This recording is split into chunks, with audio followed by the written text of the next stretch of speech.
Hello and welcome to the unboxing of the Philips BT1212x15 USB cordless beard trimmer. You can see that this is a very basic box, very similar to other boxes of the series 1000 beard trimmers by Philips.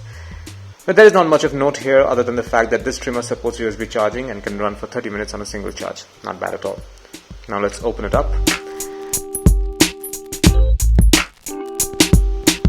This is what the trimmer looks like.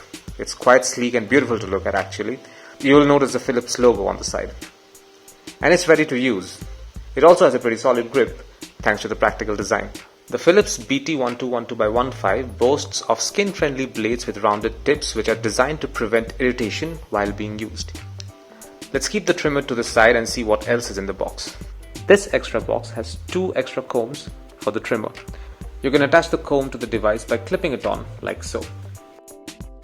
Additionally, we also have a micro USB charging cable. There are also some documents like the warranty card and the user manual. Finally, there's a tiny brush that is used to clean the blades, which is detachable. And that is all you will find in this box. Thank you for watching.